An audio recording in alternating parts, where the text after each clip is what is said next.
Hey everyone, this is Doug C. Brown with another episode of the CEO Sales Strategies Podcast. Write down this URL, Hey Sue, HEYSUE.com. You're going to want to get this book. Now, you know me, I don't really promote books that much anyways, but this concept that we're going to talk about, this passive ambivalence and how you can sell more by disengaging from the outcome of the sale. And we're going to go deep into the subject matter. I promise you, you do this, you will sell more. This is something that I teach people to do all the time. It's like, you've got to be willing to disengage for the greater good. You've heard me say this, but when you're going into it, you also want to not have the outcome be so tight that like, oh, I got to make the sale, right? That type of thing. But not just once, but with every single piece of your selling. And when you do this, magic happens. It really is magical. You'll find you'll sell way more. So let's go talk to Sue. Get a pen and paper. You're going to love this episode. We'll talk about the wrap up after at the end. So, all right, let's go talk to Sue right now. Hey, Sue, welcome to the CEO Sales Strategies Podcast. Thanks so much for being here today. Oh, hey, Doug. I am so excited to be with you. Looking forward to a great conversation. You wrote a book. I'm coming right out of the gate with this. We normally don't do this, right? It's normally like, let's just have a conversation. But I love the title of the book. It's called Never Ask for the Sale. Yeah. Thank you for sharing that. Which is so contrarian to what other people actually teach.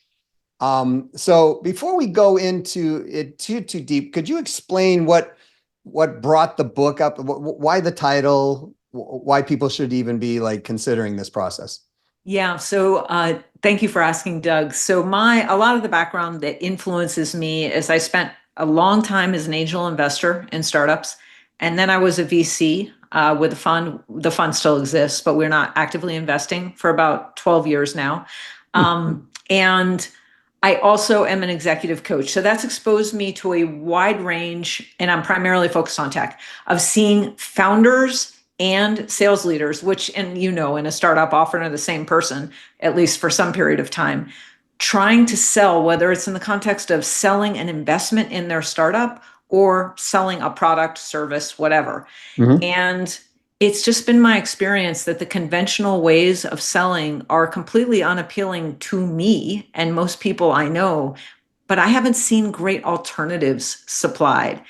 And I have developed this technique when I've seen the difference between, say, a founder who could build a company, attract talent, sell it for a real price tag, like not just sell the company, but have a great outcome, which is different and not always publicized. Yes. And that person versus the person who goes out on a big fundraising spree to raise $75,000 and has no idea how to create the circumstances for an exit, even if they want it. Yep. And that difference motivated me to tell this story. And I think the story speaks incredibly well to founders and to solopreneurs. And that's how I back it up with that experience. So is the story that, we've got to detach ourselves from the outcome of what's happening, or is the story something different than that? Yeah, I think, you've probably heard this, right? You walk into a new house or you walk into a house that's on the market and your significant other or best friend says, hey, don't gush about the house. Like, don't let them know we like it. Right. And I've always thought that was nuts. Like, I ultimately get to make a decision about whether I make an offer on the house or not. Now, maybe I wouldn't gush about it in the presence of other people looking at the house because that might be a bad strategy.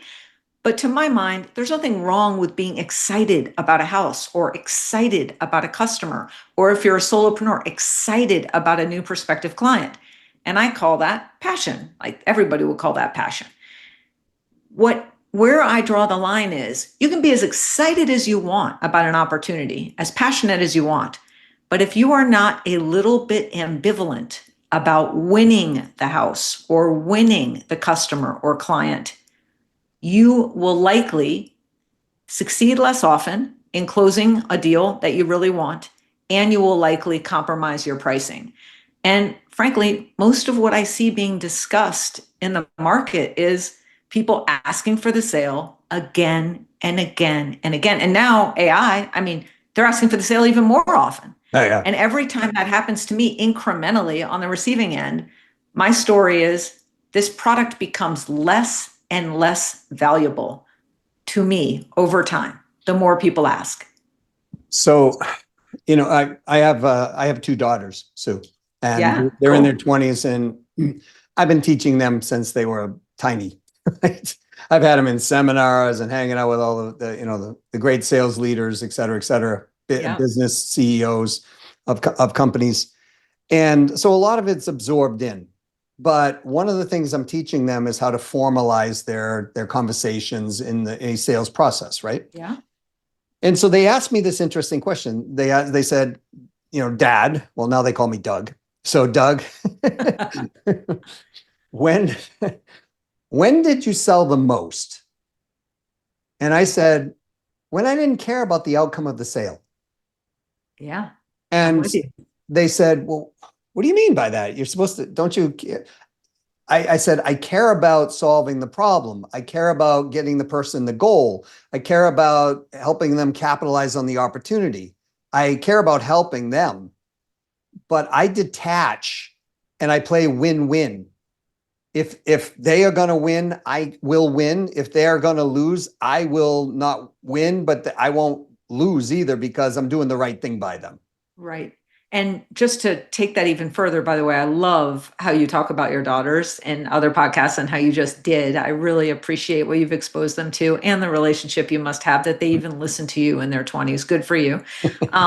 And I think that mindset goes all the way through the sales funnel. It starts at Yeah. the top of the funnel, and it starts when somebody sends you a random email and said, hey, I hear about your product, or I hear about your service, or I hear that you're an investor and we're raising around for X company. It starts in the qualification process at the very beginning. So look, let's be real. And I don't want to speak for you, Doug, so I'll ask. I generally do care. I mean, I don't want to defraud someone. I don't want to give them something they don't Sure. want. And candidly, even after I close, if that's happening, I make good on that. I don't want to be in that business. Nobody does. But it's really, really important to me when I get an attractive prospect, I actually do care about it. I just can't care enough that I am irrational and putting myself in a subservient position to the person who's making the buying decision. And it sounds like you and I are on the same page there. Yeah, the reality is, for everybody who's listening, I want you to really pay attention to this, because the reality is when you're not pandering, if you will, to the other desires of that other person, the respect level generally goes up for you. The trust level goes up. The bonding goes up, especially if you're dealing with like if we profile them on the disc, and they're very high D. Yeah. And so it's a chemistry thing. And the thing is we're not so attached to the outcome that we can be objective, not just subjective. And that's what I find in the process, or if you're in Canada or the UK, process. And that's what I loved about, like, when Rebecca and Jacqueline asked me the question. Oh, and I said that, I was like, oh yeah, that is when I sell the most. Yeah. And it's still to today. Yeah. Well, and another thing, I'm curious what you think about this. Right? Selling isn't binary. I mean, sometimes it might be binary. So I may have a product that always sells for X no matter what over a contract period of Y. I might have that. But most of the time I don't. Even if I'm selling a SaaS, I don't have that. I Right. usually have some levers that I can pull. So my argument goes all the way to say, like, if it's not binary, it's not just will they buy or won't they buy, it's at what terms will they buy? What is the scope of work? What am I expected to do? Am I in my zone of genius and what this project is going to end up looking like? And is the price point desirable? Just to say, for your daughters, I think one of the most interesting applications of this concept of passionate ambivalence, which is core to the book, I think the best application is online dating, period, or just dating, and it's not a manipulation, but I'll just say that you don't have a ton of women guests. So I'm just going to speak for the women who are in sales who I know are listening to your podcast for sure. If they're not, they will be after I talk to them. And I really want to say, like, we grow up in a situation where we are instructed often in passive and active ways to think it's great if somebody picks us. Yeah.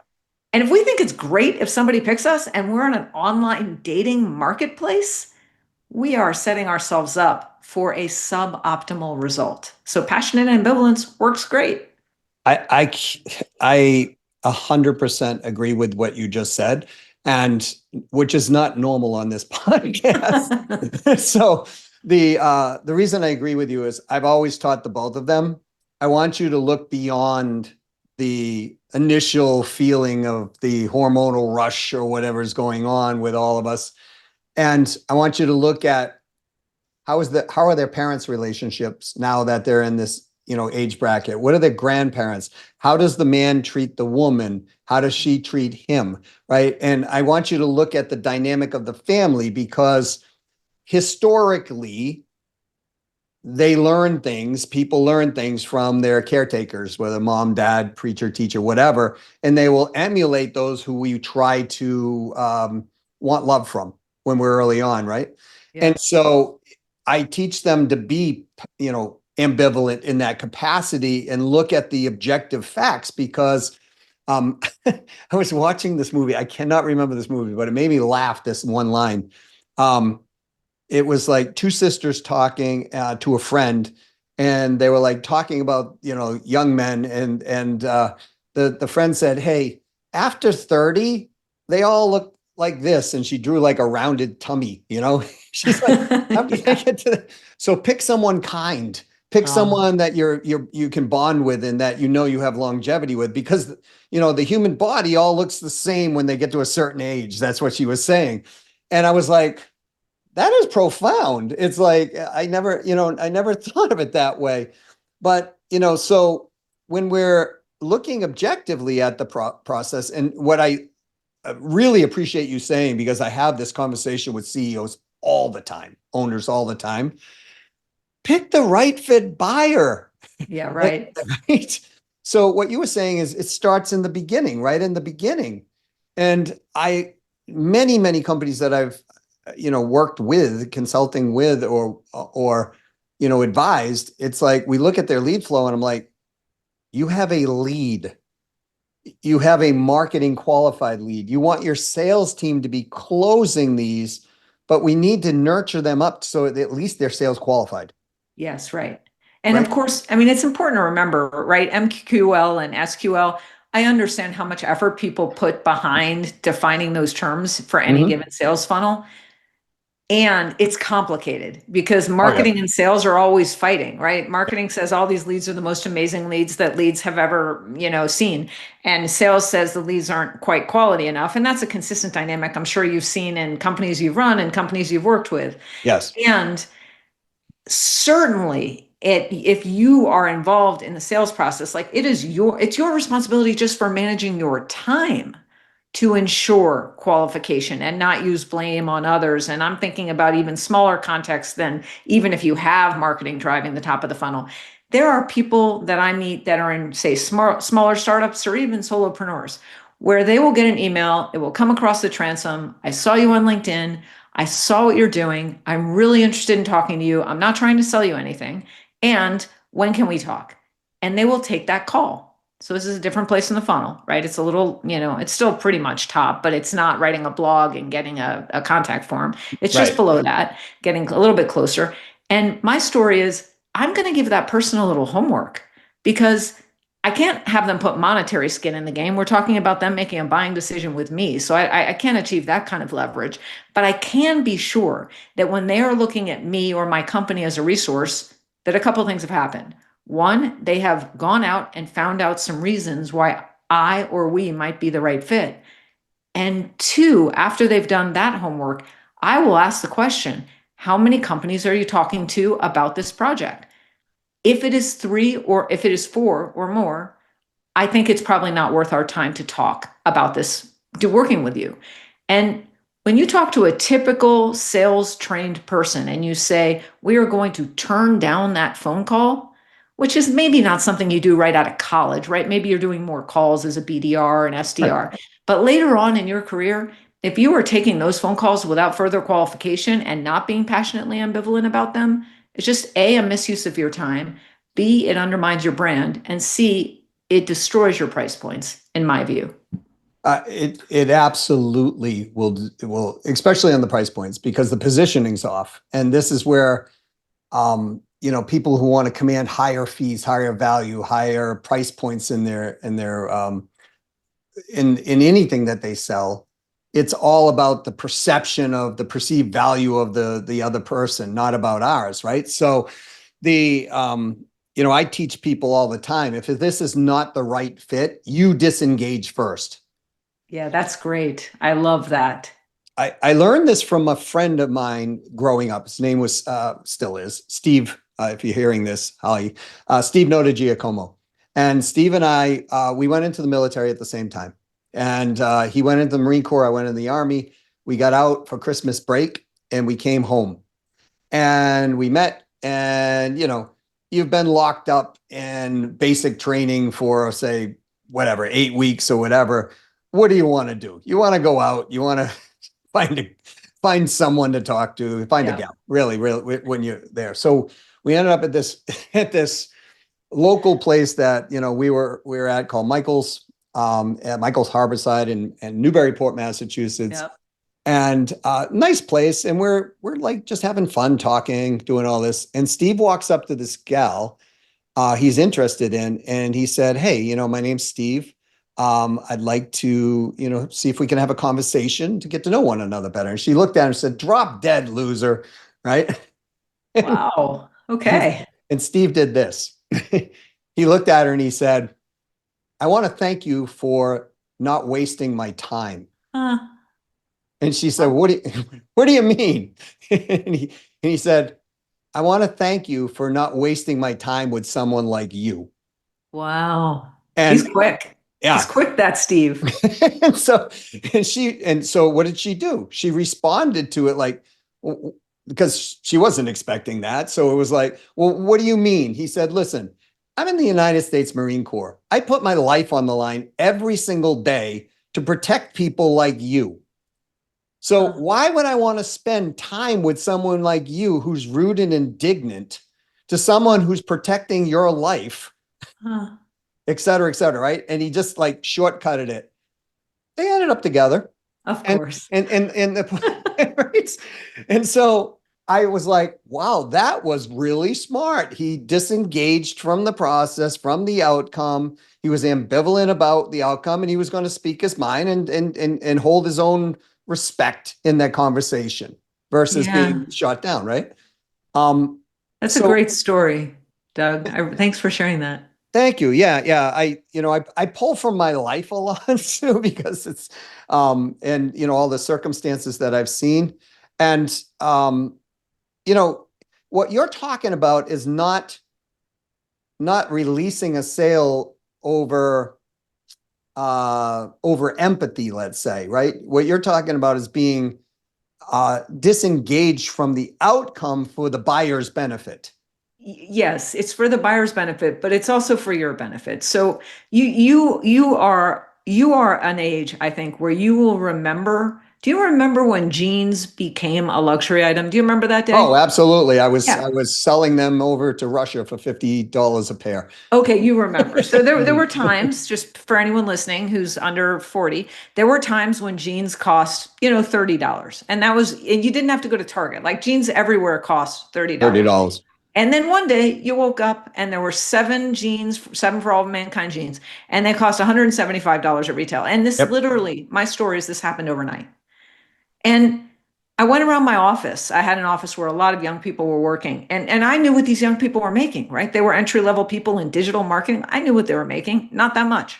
Right. And not that much more than $175 is a big purchase if you're making 30 grand a year. So I walked around and I asked them, "How many pairs of jeans do you have that cost $175 or more?" And the average answer was 2. Yeah. And my answer, of course, was 0, because I just found out about it. And the next thing I did, Doug, is I went out and I bought $175 pair of jeans, because I figured, well, they must be better. And that is the other, this is a pricing stage in the sales funnel where you're conveying a message. So yes, it is definitely for the customer, but it's also for me because I have a choice. And I imagine you do in your life too. People talk about, well, I could work for that customer for X or this customer for 200% of X. Yeah. But there's another option, which is I could go for a hike. Yeah. I don't actually, I mean, part of optimizing my life, you actually had a recent guest who talked about spending 4 months off a year. And I think this is something people never think about, which is just the value of flexibility. If your organization is running itself or you are a solopreneur and you want that kind of flexibility in your life. So it's also for me. I when you think back at, buying 2 pairs of jeans, right, and making 32,000, I mean, what is that? Like, it's a little over 1% of their income they're spending Crazy. on jeans, right? And the nutty part is then they used to hack them up, Oh, right. right? They literally would cut them, cut holes in them, things like that. And we had like this little wholesale thing going over into the Soviet Union at that time, right? And we were buying used jeans for like $10, $12. Those What? jeans that the people paid these 175, we'd maybe pay 20, and then we were shipping them overseas, and they were paying us $50 a pair to Wow. ship them. So it was a cool little business in for a couple years, right? It That's had that clever. window.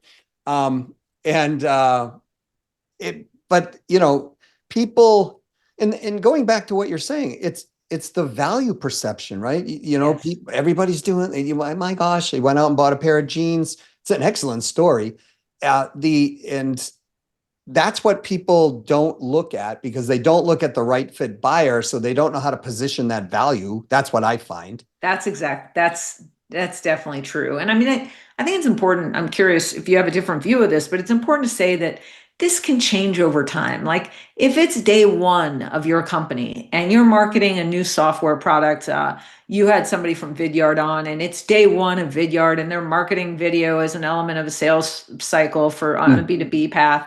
I mean, you're going to view that differently. Your Yes. qualification standards might be lower. You need to just let people know that your company exists or that the idea of video as an element of the sale exists. I get that. That makes sense.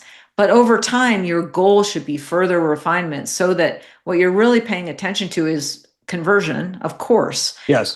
if you believe that time is scarce and talent is scarce. And I believe both those things.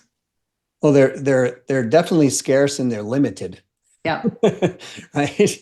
There's only so much time.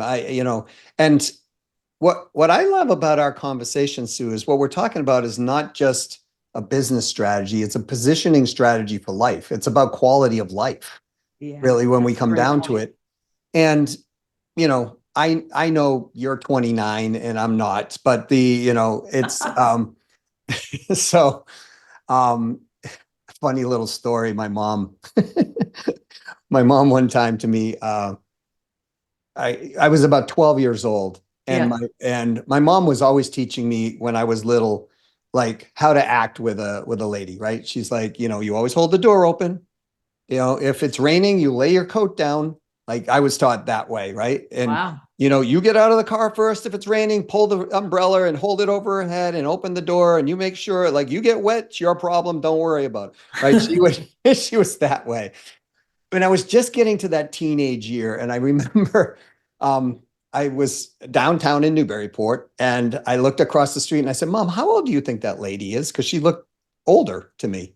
And she looked at me and she said, "Douglas, you never ask a woman her age, Yeah. ever." And I said, "Okay, Mom, got it. Never ask a woman her age, ever. I got it right?" And she said, "Yes." And then, being a little punky teenager, I said these words: "How about how much she weighs?" And so I still remember the feeling of the back of her hand hitting me upside the head. Wow. She didn't, Wow. she didn't even flinch. I don't think it must have been an automatic reaction. I never asked my brothers if she did the same thing to them, but the point being is that we only have limited time. So let's live our life's quality as and as I get older, this is more and more important to me Yes. because we start to see our friends and our people that we care about no longer around us. And Yes. So those of you who are coming up in the process, if you can embrace this concept, and I do agree with you, when you start out a business, you're a little bit more lax on those criteria because you're just trying to bring in, pay the bills, keep the lights on, keep profit coming in, so to reinvest and reinvest. But as you start to get a little more seasoned, and we're not talking about 10 years of seasoning. We're talking about you made it past that rookie stage. Right. This is really where you want to really consider this message, because I, with almost unequivocal guarantee, if you do this, you're going to sell more. You Yeah. do this, you're going to make more money. And here's the fun part about this. If you do this, you're going to have better quality clients. Yeah, I agree. And this also applies for going to get your next job and how you want to optimize that. This strategy works great for that too, and all sorts of other decisions. Thank you for that summary. It's great. You're welcome. Thank you. When did you write the book? I wrote the book. It's, you may know that the traditional publishing process takes a little while. So I wrote the book now, it's about a year and a half to 2 years ago. Yep. And you spend that next ensuing period. I sold the book fairly quickly, which was fun. And also it was fun to sell a book about passionate ambivalence Yep. with passionate ambivalence. That was an interesting thing. But we sold it just like we talk about in the book, and it worked. And so I'm publishing the book with Hachette, and it's about a full 2 year cycle. Yep. The good news is this is something people never say, and I just want to say it out loud here for anyone thinking about writing a book, because I've self-published and now I've worked with a publisher, and at least from my point of view, there's no comparison in terms of quality. Like this book being edited by professionals and shepherded by professionals. Number one, it's wildly supportive for the author. But number two, the outcome is just stronger. So Yep. that feels great. Even though it took the time, it was worth it. Yeah, and for those of you who are aspiring authors or authors, and you've done self-publishing, because I've done self-publishing as well. And when you go to do a book, what the publisher's going to also care about is how are you going to market and sell that book. So remember, they're in the business of, they'll say I'm in the publishing business, but what they're really in the business of, all of us are in the business of client acquisition. So their client acquisition is how many books can we sell? How many books can we put out, right? And so if you're going to approach a publisher, please keep that in mind, because if you don't, and you act like it's a self-publisher thing, oh, I'll put out, 500 books, no problem. You're not going to get a publisher to, with high probability anyways, to be able to take on that publishing deal. And did I miss something there, Sue? No, I think that's exactly right. That is, when you write a book proposal, the lion's share of the book proposal is about your marketing effort, not the content of your book, especially nonfiction. Maybe a little different if you're a fiction author. So, Sue, how do people get a hold of you if they want to know more about you, more about the book? Yeah, sure. And or, they're like, think I want to talk to this gal. She's very smart. I think I would like to, talk more about business. Sure. Thank you for asking. You can find me at heysue.com. That's HEYSUE.com. That's what you do when you have an obnoxiously long last name. And if you want to learn more about the book, Never Ask for the Sale, visit your book retailer anywhere or heysue.com/book. I'm actually going to look up heydoug.com to see if it's available. And I heard that, I was like, so easy to remember. It's so, it's straightforward, right? So, well, Sue, I want to thank you so much for being on the CEO Sales Strategies podcast, bringing your A+++ game. I'd like to have you back on. I think we got other conversations to have in a deeper way if you're interested, and you can let me know. I would love to do that. Maybe, we can talk more about you, and we can talk more about, well, anything. But thank you. It's really been so much fun to talk with you, Doug. Thanks for having me. You're so welcome. Thank you again. All right, folks, go get the book and talk about passive ambivalence, not only within your own head, but talk about it with your friends and your coworkers. And, here's a good idea. Have a passive ambivalence party and knock it out, and you can have fun while you're doing it. All right. Great. All right. And Sue, thanks again for being here. Thank you. All right. Passive ambivalence, top of funnel, all the way through the funnel, all the way through your process.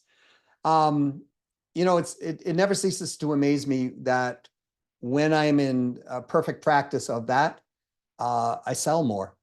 I sell for higher margins. The sale goes quicker, right? It's a shorter sales cycle. And it's not a difficult thing to do, but it does take constant reminding of your brain on a daily basis. Like, hey, I'm going to wake up and we're going to do the thing, right? And the thing is going to be, I'm going to serve people at the highest level I can possibly serve them at. And I used to have a martial arts teacher who once said, leave everything out on the mat. So what does that mean? That means you go do your best and you leave the results to the universe, right?